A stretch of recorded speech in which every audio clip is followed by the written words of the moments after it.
Men, generally speaking, because of their propensity for the will, struggle with their egos.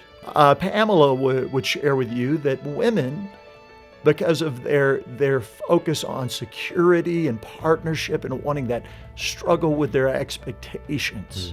So you have ego and expectation going after one another instead of understanding one another. So part of what I had to realize is the gifts, the graces, the propensities that Pamela has are not put there to compete with me, but to complement me. Welcome to the Focus on the Family broadcast, helping families thrive. You also talk about surrendering your power. Ooh, man, that goes against everybody's will. Yes. I don't want to surrender my power. What was that about? It takes me back to, what we were just saying, and that is recognizing that I don't have all that is necessary for, let's say, my children. I'll never forget the moment. We have 4 children, 3 daughters, 1 son, and Rob's sort of in the middle. He's child number 3. And Rob and I share a lot of similarities. And so, and we spent a lot of time together when during seasons of homeschooling and things. So when Robert would go to, reprimand him or whatever, I would be the first one to speak up and say, you don't understand. Rob was about 12 years old, and it was this moment, and they were having an argument, and I was getting ready to intercede, and to help out in the situation with Rob. And all of a sudden, I felt this impression of back off. Wow. Back off. He's becoming a young man. These are 2 men.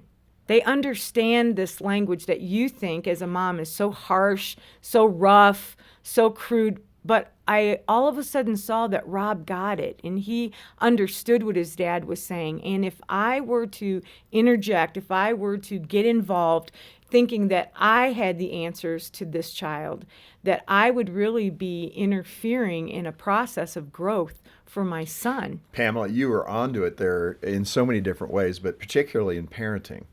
And this can be one of the greatest difficulties in marriage relationships because you parent from a different perspective. But I need to ask you, how does a mom, get to the point where she has the wisdom to know when to let dad do what dad needs to do? And I'm saying that partly out of experience, but partly out of fear. I think Eve tends to fear the future, has a hard time letting go. And dad instinctively, I think, knows he's got to engage here in order to shape that young man's will and his life.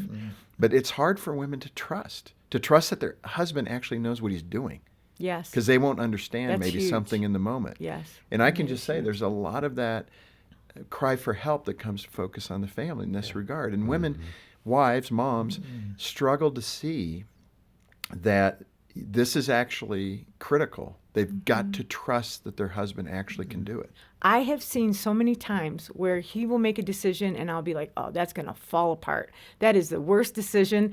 And yet I will just say, okay, I'm going to support him, in front of the kids. I'm going to honor him. I'm going to support him. And man, if the Lord doesn't somehow make it work out, that's how I feel. I really believe that if we do what is right for us to do as women, if we want oneness in our marriage, then we need to respond like that, even maybe if it's not coming back to us.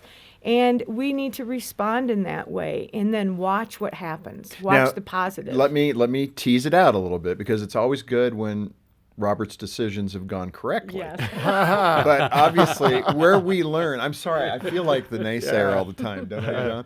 But where we learn is where it didn't work out. How do you bridle your tongue from saying, Robert, I told you that would not work out. I was right. You were wrong. But I want to hear in your own words. You find moments to do that. You find the right place to do that. And without so much a critical spirit? Yes. Maybe, if I do that in front of my kids, or if, we find ourselves with a flat tire or whatever, and I'm like, see what happened? See? And I know as a mom, I know as a mom, I could probably clear the room.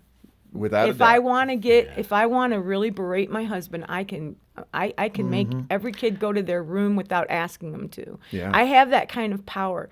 And I do believe that women need to recognize that they have incredible influence and power, but it's all in how we want to use it.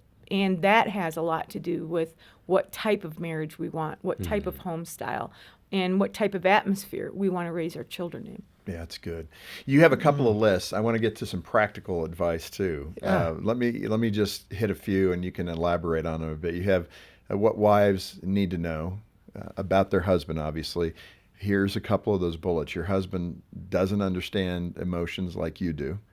Do you want to? You got a little thing there? Yeah, just recently I read an article, Stanford Medical, recent research. How more and more we're learning that the male brain and the female brain are neurologically different. Shazam! That they are so different.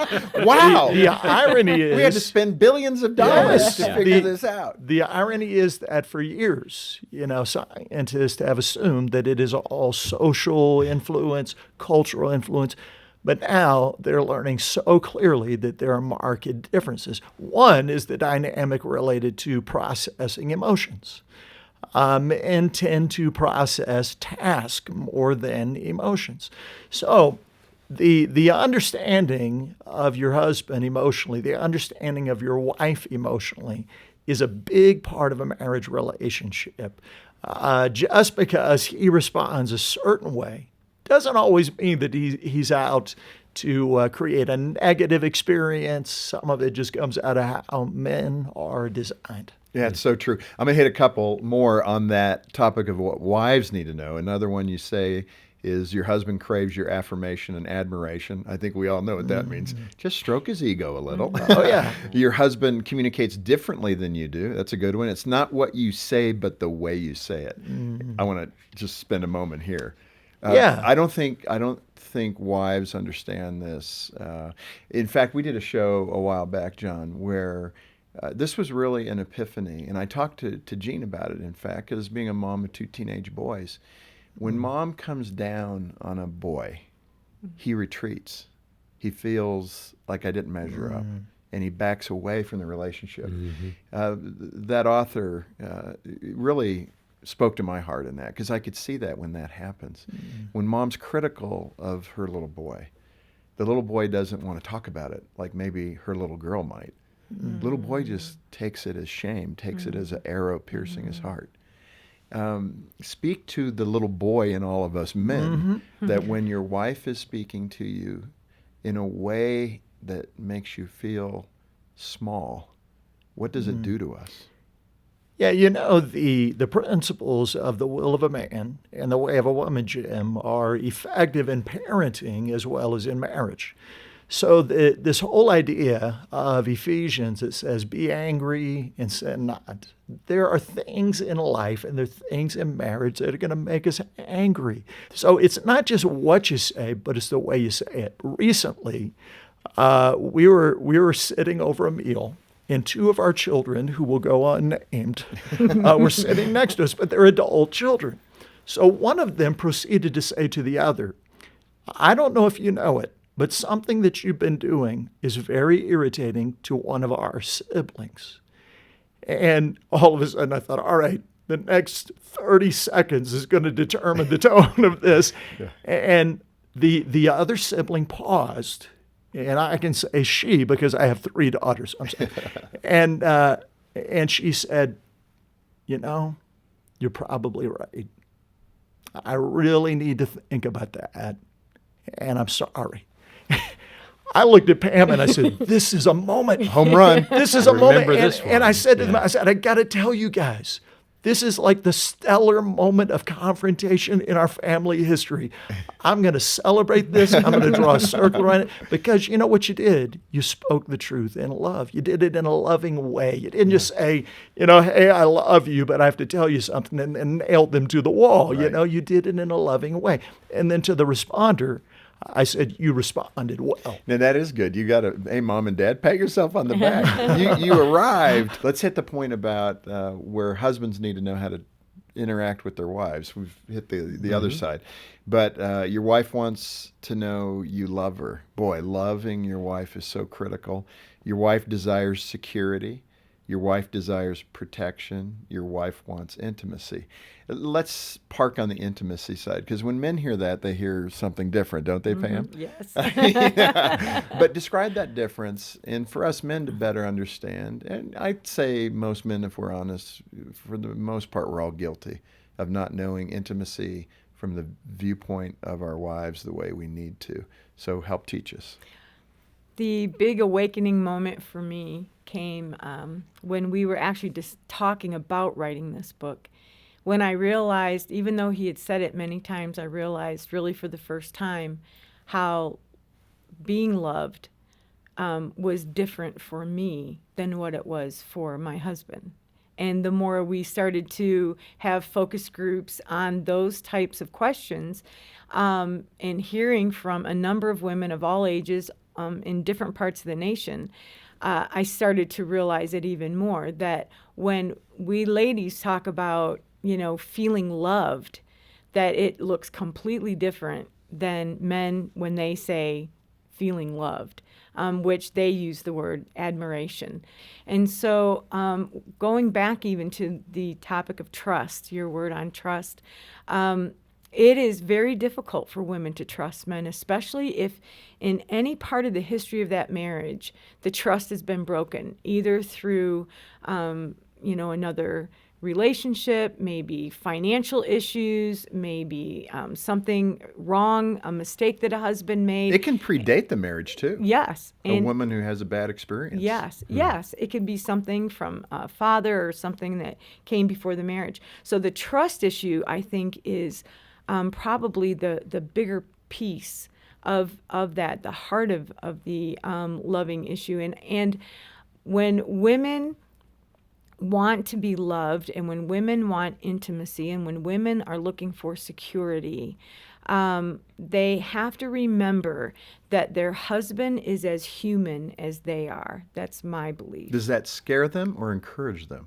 I don't know. You know what I mean by the yes, question? I think it could scare us. Because women have a definitely. great ability to know their heart. I think in many ways better than men.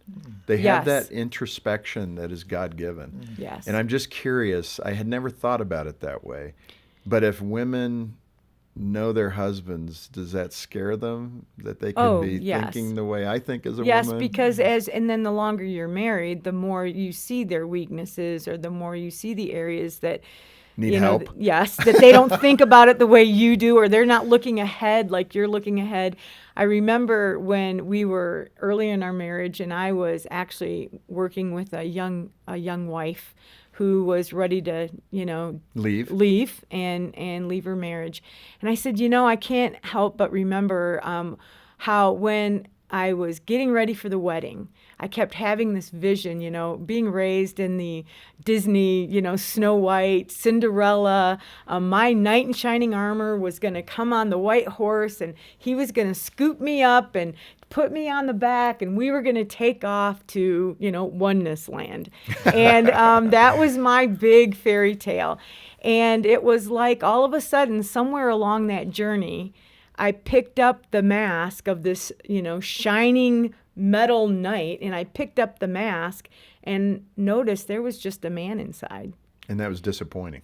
And I had to realize that I was just a woman. And that we were in some respects, two broken people coming into this marriage with a lot of weaknesses and our own hurts and pains. And we were trying to get the other one to take care of those broken pieces and that hurt and pain. And I do believe that's, again, where that expectation and reality, and you have stress in between, is a constant growing enemy in our marriages. And Pamela, and certainly Robert, I want you to weigh in here too, that distinction is critical, because, and I don't know, it'll be either spouse. It doesn't have to be necessarily a woman's attitude to her husband. I think generally that's more applicable, where the husband's not measuring up. I had different expectations. It's almost this desire for perfection, Mm-hmm. you know, and that's, I think, a very normal conversation in a lot of Christian marriages, where you have to, at some point, look in the mask, like you just described, and say, oh, guess what? The person here is not perfect. Yeah. But how do you actually embrace that? And how does a wife embrace the fact that her husband won't be perfect? And how does he try to do better? But that realization that we're broken people, like you said, and that God's grace is what covers us, and that we can rest in him, that we can find peace in him, even in our brokenness. I'll never forget the morning when Robert came to me and said, I would like us to start every morning in prayer together. You know, if it's 5 minutes, if it's 10 minutes, if it's 15 minutes, he will never, I could cry talking about it, he will never know what that meant to me as a wife. That had a way of filling in the cracks and the gaps and the weaknesses and the areas where I struggle with trust, because together we were able to trust someone who's much greater than us and sees way beyond our path than what we can see. And to be able to, as a wife, feel that protection and feel that security, and even in those moments where we're able to actually tell each other, look, I'm really struggling with this. You know, I don't know what to do. I'm dealing with this issue at work, or I'm dealing with this issue in our finances, and it scares me. You know, hearing that from my husband, I don't know if he ever used the word scares me, but We would never use that. no, I know that's Like not a that's man's man word. code. I mean, no, It we're not concerns saying us. that. I could feel Yes, immediately him in his head saying, I didn't say that. So could I. But to hear, you know, to just be able to share at that level of how can we help each other, or I'm going to need you to help me through this time, I think is a real gift to a wife. Yeah, you know, part of it too, to go back to something that Pamela mentioned earlier, that when your expectations are way up, like at the level of the top of your head, your realities are low. The difference between the two is stress. So the only way to reduce the stress is to either lower your expectations or to change your reality. Often it's a little bit of both. We do a little bit of both. But there is a beauty in an age when so many people are trying to remove the differences of gender and to try to dissolve it. We believe that it is time to celebrate the beauty of being male and being female. And I will tell you one of the most beautiful moments that was just recent. Just a couple of months ago, my father passed away in 91. We were in the room with him in the last few hours, and it was amazing because we really believe one of the things we talk about in teaming life is drawing circles of honor. And I learned this from the late Gary Smalley, you know, Right. the whole, it's you, you know, and celebrating your children, your wife. And I never forgot it, but the beauty of drawing circles of honor. We sort of naturally, around my father's bed, rotated, me, Pamela, my brother, his wife, and their children, and my son, we rotated and just told my dad what he meant to us. Well, when Pam went up to him, it just about ripped my heart out. My mother is elderly, and because of senility issues, was not able to be at the hospital with my dad in those latter hours, which was very tough. But when Pamela went up to my father, knowing me, she put her hand on his brow, just began to rub it, and say, you know, Dad, Mom loves you so much. You've been such a great husband to her. You have loved her and her family so well. And I just began to weep. But she would have never been able to do that if we did not have the marriage that by the grace of God we have. And we still have our arguments and moments, but there's a bond that God brings when two become one that has rewards that I'm learning about that come at even latter seasons of life that you never anticipate. Well, that is so, so good and so true. That's what we need to work toward. Robert and Pam, you really have laid it out, what the goal of marriage is about, that lifelong commitment and the rewards of it and what God provides in that regard. For those couples that are struggling and they're troubled and they don't know which way to go, you have really provided some wonderful practical advice out of your book, The Will of a Man, The Way of a Woman. And I think this is some revolutionary thinking. It's probably as old as the Old Testament, but you've been able to mine it and to put it in a modern language that husbands and wives can understand for today. And I hope if you're in that spot, that you will get a copy of the book. That's why Focus is here. That's why we have wonderful guests like Robert and Pamela join us, so you can hear insights, biblical insights of how to think of your relationship as a married couple. And ultimately, the goal here is to draw you closer to Christ. Yes. So you can honor the Lord in your Yes. relationship. And I really don't know of any couple that can't do just a little better in that regard. Because of our humanness, we're always going to be working toward better. Robert and Pamela, thanks again for being with us. Great Thank you. insights. I really appreciate how God has used you to kind of help us better understand the mission of marriage. Thanks. Thank you. Real good to be with you. And if I could just say that Focus over the years has meant so much to us and our family. Well, that's a blessing to hear. Thank you for that. Hey, I'm John Fuller, and thanks for watching. Get more info about Focus over here and more from our guests over there, and be sure to subscribe to our channel as well.